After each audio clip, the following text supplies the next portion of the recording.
మా పెద్దమ్మోళ్ళ ఇంటికొచ్చి రాగానే మా బుడ్డోడు హడావుడి మొదలుపెట్టాడు. ఎవరి సైజుకి తగ్గట్టు వాళ్ళు వెతుక్కుంటారన్నట్లుగా మా వాడి సైజుకి తగ్గట్టు ఒక బుడ్డ ట్రాక్టర్ వెతుక్కున్నాడు. పెద్ద ట్రాక్టర్ ఉంది, చిన్న ట్రాక్టర్ ఉంది. కానీ మా వాడు చిన్న ట్రాక్టర్ చూస్ చేసుకున్నాడు. ఎందుకంటే ఎక్కడానికి వీలుగా ఉంటుంది కాబట్టి. చక్కగా వాడంతట వాడే ఎక్కి కూర్చొని తిప్పేస్తున్నాడు. ఇంకా ఎవరిని అడిగే పని లేదు. ఎక్కించు, దించు, తీసుకెళ్ళు నన్ను అక్కడికి అనేసి.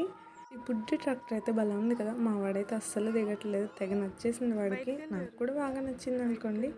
ఇది దమ్ముల కోసమని కొన్నారంట. దీని ప్రైస్ ఎంత ఉంటుంది అనుకుంటున్నారో కామెంట్ చేయడాన్ని. చూడడానికి ఇంత చిన్నగా ఉంది కానీ దీని ప్రైస్ మామూలు ట్రాక్టర్లానే ఉంది. ఈ చిన్ని ట్రాక్టర్ 6 lakhs అంట. నేను వినగానే షాక్ అయ్యాను. కానీ మా వాళ్ళు సెకండ్స్లో తీసుకున్నారంట. అంత కాస్ట్ కాదు. పెద్దదే ఇదిగో టాటర్ తోలుతున్నాడు,